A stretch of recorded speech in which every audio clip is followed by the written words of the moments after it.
Hello friends, welcome once again. हम two concentric circle method की मदद से एलिप्स बनाने जा रहे हैं और यहाँ पर जो आपको गिवन डेटा चाहिए वो चाहिए मेजर और माइनर एक्सिस।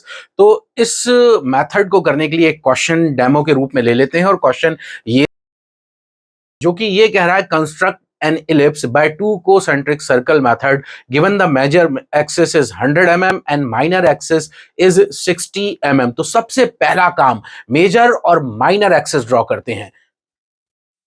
तो ये ले रहा हूं मैं major axis, this is exactly 100 mm और इसके सेंटर में गया और सेंटर में जाकर 30 mm अप साइड और 30 mm डाउन साइड। तो ये आ जाएगा मेरा माइनर एक्सिस, ये आ गया मेरा minor axis.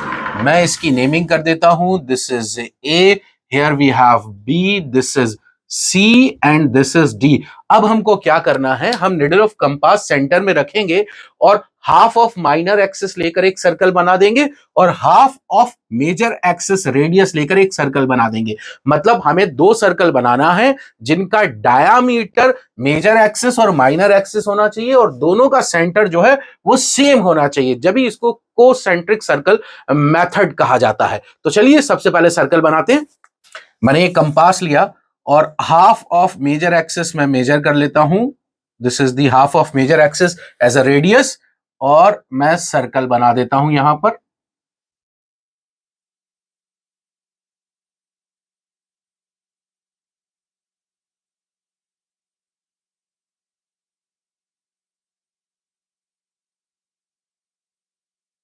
Half of major axis radius लेकर सर्कल बना दिया।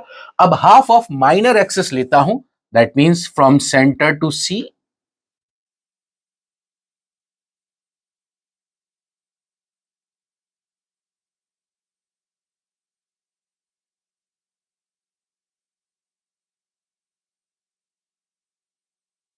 तो दो सर्कल मैंने आपके सामने बना दिए हैं जिसका डायमीटर मेजर एक्सिस और माइनर एक्सिस और दोनों का सेंटर सेम है। अब हम इन सर्कल को 12 इक्वल पार्ट्स में डिवाइड करेंगे। आप 8 इक्वल पार्ट्स में भी डिवाइड कर सकते हैं, लेकिन जितने ज्यादा आप सर्कल के पार्ट करेंगे उतना स्मूथ कर्व की प्रोफाइल आएगी। तो मैं सबसे पहले बड़े वाले सर्कल को 12 इक्वल पार्ट्स में डिवाइड कर रहा हूं। तो देखिए, ये जो सेंटर वाली लाइन है इसको मैं एक्सटेंड कर देता हूं ऊपर और नीचे। तो मेरा सर्कल अब कितने पार्ट्स में डिवाइड हो चुका है? 4 इक्वल पार्ट्स में।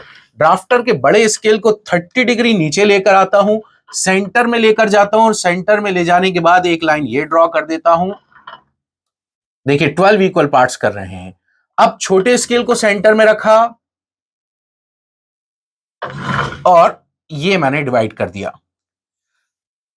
नाउ अब बड़े स्केल को वापस नीचे घुमाता हूं, 60 डिग्री लेकर आता हूं। अभी 30 डिग्री था, अब मैं इसको 60 डिग्री लेकर आया, ड्राफ्टर के नट को टाइट कर दिया, सेंटर में बड़ा वाला स्केल लेकर गया मैं और बड़े वाले स्केल को सेंटर में ले जाने के बाद एक लाइन मैंने ये ड्रॉ कर दी और छोटे वाले स्केल को सेंटर में लेकर गया और छोटे वाले स्केल को सेंटर में ले जाने के बाद एक लाइन मैं यहां से ये ड्रॉ कर देता हूं। तो आप ध्यान से देखिए, बड़ा वाला circle, bigger circle and smaller circle both is divided into 12 equal parts. अब हमको क्या करना है, कंस्ट्रक्शन यहां पर जरा मजेदार है, तो ध्यान से अच्छी तरह देखिए। ये जो सर्कल है मैं इनकी नेमिंग करता हूं। सबसे पहले I will name this is 1 और छोटे वाले सर्कल पर ये लिख देता हूं 1 डैश।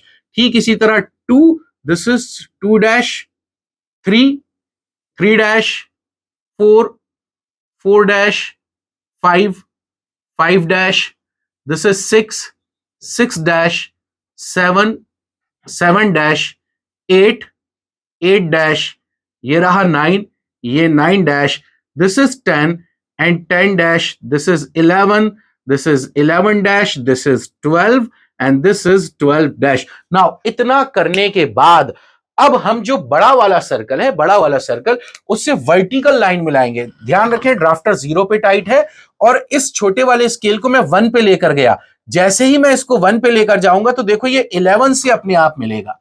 ठीक इसी तरह अब मैं छोटे वाले स्केल को 2 पर लेकर गया, ऊपर बड़े वाले सर्कल पर। तो अब आप ध्यान से देखिए, ये अपने आप 10 से जाकर यहां पर इंटरसेक्ट हो जाएगा और 3 और 9 एक ही लाइन में है। तो अब मैं इसको 4 पर लेकर गया और ये वर्टिकल लाइन ये ड्रॉ कर दी। फिर मैं यहां पर 5 पर लेकर गया छोटे वाले स्केल को, जो 7 से ये ज्वाइन हो गया। तो मैंने क्या करा, बड़े वाले स्केल से, बड़े वाले सर्कल को वर्टिकल लाइन से ज्वाइन किया है। अब बारी आती है छोटे वाले सर्कल पे जो पॉइंट्स है, जैसे 1 2 3 4, इनके साथ क्या करेंगे, बहुत ध्यान से देखिएगा इसको। अब ये जो छोटे वाले सर्कल पे 1 दिख रहा है, 1 हॉरिजॉन्टल स्केल को इस 1 पे लेकर गया, तो देखो जैसे ही इसको 1 पे लेकर जाऊंगा, ये यहां पर 5 पर अपने आप ज्वाइन होगा। देखिए 1 और 5, ये देखिए अपने आप इन दोनों को मिलाया। अब इन दोनों को बाहर की तरफ एक्सटेंड कर दो रेड वाली लाइन तक, ये देखिए यहां तक, और इसको यहां तक एक्सटेंड कर दिया। मतलब मैंने क्या करा, 1 डैश से जो छोटे वाले सर्कल से लाइन जा रही थी उसको एक्सटेंड करा, इस 1 से जाने वाली लाइन से ये इंटरसेक्ट कर गया। ये हमारा पहला प्रोफाइल पॉइंट आ गया, जिसको हम नाम दे सकते हैं P1।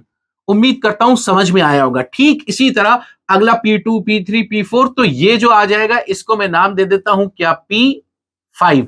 नाउ अब हम क्या करें, अब हम इस हॉरिजॉन्टल स्केल को छोटे वाले सर्कल के 2 डैश पर लेकर जाएंगे और एक्सटेंड कर देंगे बाहर वाले सर्कल की वर्टिकल लाइन तक। तो देखिए ये जो इंटरसेक्शन पॉइंट है, ये जो आया, दिस इज व्हाट, P2, और P3 C पर है एग्जैक्टली, यहां पर P3, और ये रहा आपके पास क्या, P4। P5 आपके पास आ चुका है। P6 कहां है, जहां पर B है वही आपका P6 है, ये B वाला पॉइंट P6 है। अब आप क्या करिए, अब छोटे वाले सर्कल पर ये 7 डैश है और ये यहां पर 11 डैश है, ये दोनों एक लाइन में आ गए। ये देखिए 7 डैश और 11 डैश। अब इनको मिलाता हूं और बाहर की तरफ एक्सटेंड कर देता हूं बड़े वाले सर्कल पे, जो ये 11 से लाइन जा रही थी, और यहां पर बड़े वाले सर्कल पे जो 7 से लाइन जा रही थी। तो हुआ क्या, ये जो पॉइंट मिला, दिस इज P7, और ये जो पॉइंट मिल गया, दिस इज P11।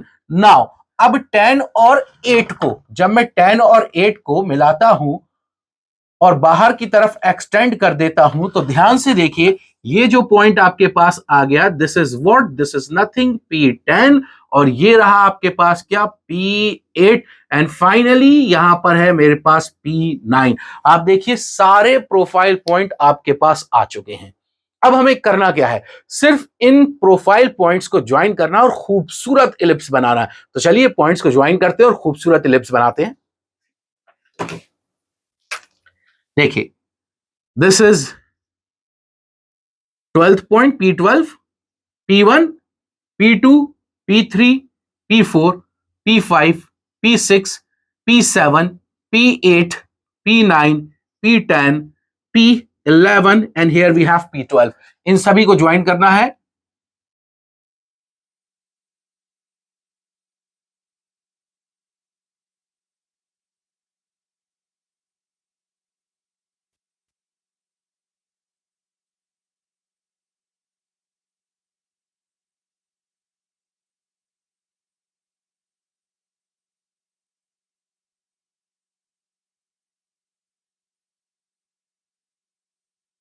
आप देख सकते हैं हमारे पास खूबसूरत ellipse by arc of circle method तैयार हो चुका है। सबसे खूबसूरत इलिप्स इस मेथड की मदद से बनकर आता है। उम्मीद करता हूं फ्रेंड्स आपको समझ में आया होगा, और अगर आपको वीडियो अच्छा लगा है और इसी तरह का कंटेंट आप देखना चाहते हैं तो प्लीज वीडियो को लाइक कीजिए और जितना ज्यादा हो सकता है आप इसको शेयर कीजिए, और don't forget to subscribe the channel. Thank you and wishing you a very best of luck.